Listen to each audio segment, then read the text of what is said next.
Hey, what's going on, everyone, and happy weekend.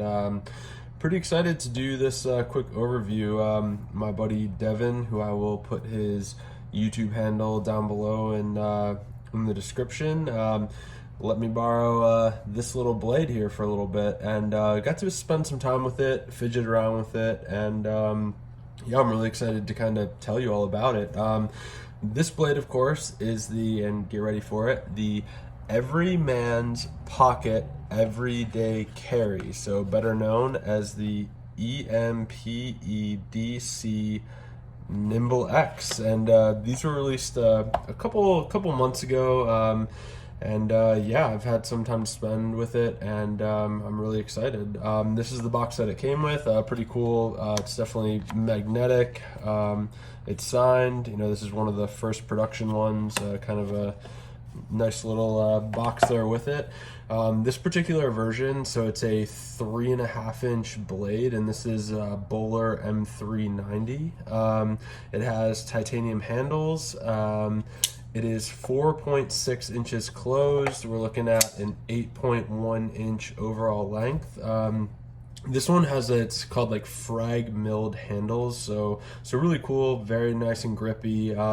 All the hardware on here, so these are all T8 torque bits, and that's really cool that you could, you know, conceivably take this thing apart pretty easily. No proprietary hardware, anything like that.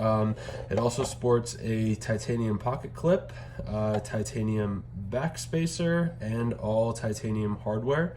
The pivot on here, so it is running ceramic bearings on hardened steel washers. So the action on this thing is phenomenal, as you know, as advertised. It weighs in at 4.4 ounces, and the MSRP on this is at drop. These go for about $350, but if you do get in on the pre-drop, which my buddy Devin did, they're looking at $300. The last kind of detail with this knife, it is going to be made in China. So with that, I'll kind of go over a few of my observations from handling it, and we'll wrap it up. All right, so jumping right into the overview of this knife, one of the things that I read about were just the, you know, multiple ways that you could open this knife, and it is true. Like, I mean, as you see here, you kind of have this back flipper tab. There's also a front flipper tab, so, you know, you can open it with the front flipper tab like that, very smooth. You can open it with the rear flipper tab like that.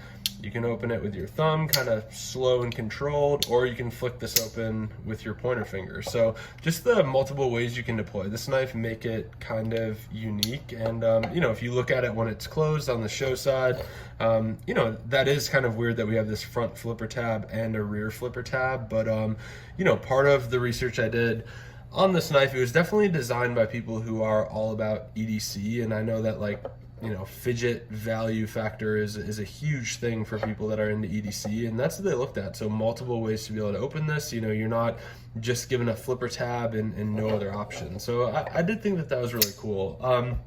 The next thing that I saw was just the great jimping, right? So a lot of times, I don't know what it is. I mean, jimping can't be that, you know, if you're putting jimping on a knife, it can't be, you know, you're not charged by the inch kind of thing.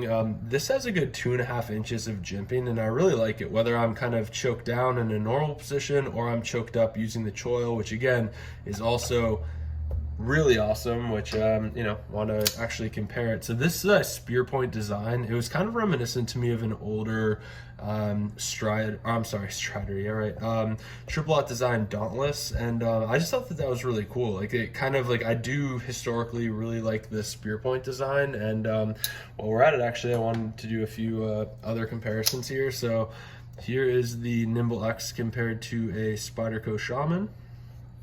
And then what else do we have over here? Sorry, I just like grabbed random knives out of my room. Here is a ZT0562. It's looking like that. I'm just gonna stack these. And then we have a Spyderco PM2 looking like that. And then finally, just because I have it out,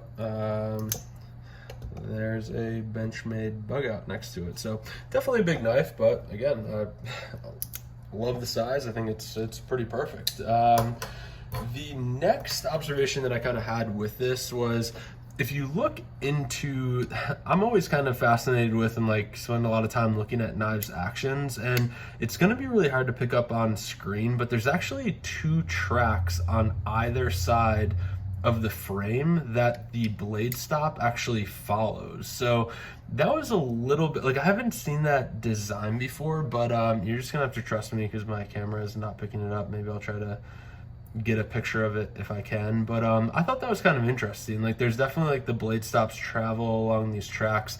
I've never really seen that. I don't know if that's a good or a bad thing. It was just kind of a unique design that I noticed with this knife. The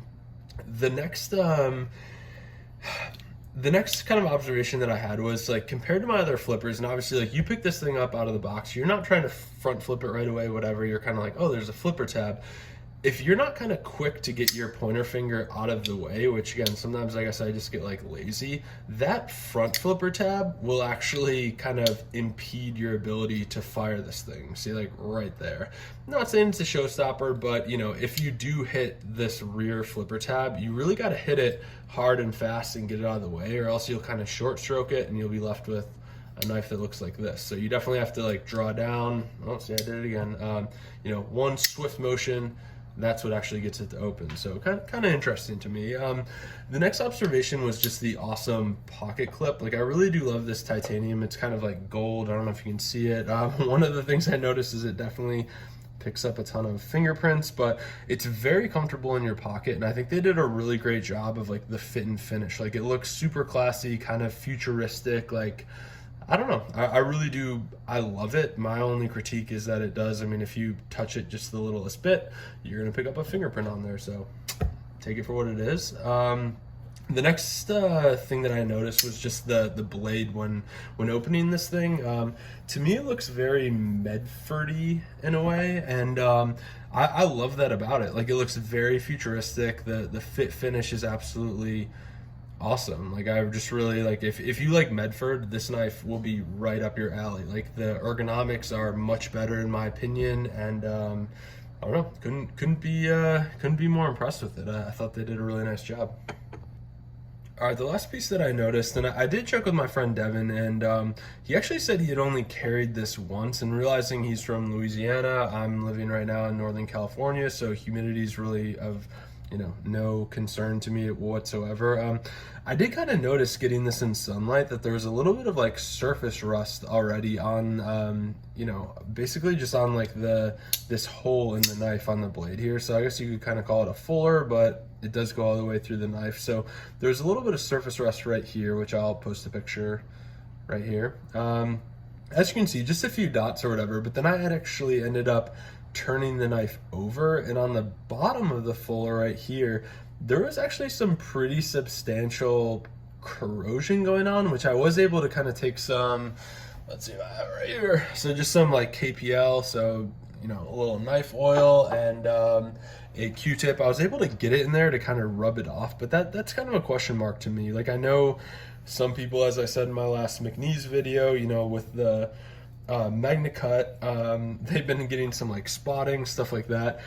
That was surprising to see on this, and there's nowhere else on the blade that's an issue except for where this is kind of carved out here. So that's definitely something that, you know, if you do own one of these or you're thinking about getting one and you live in a humid climate down in like the southeast, keep an eye on that, because that was a little bit, you know, that was interesting to me. I couldn't believe it was already doing that.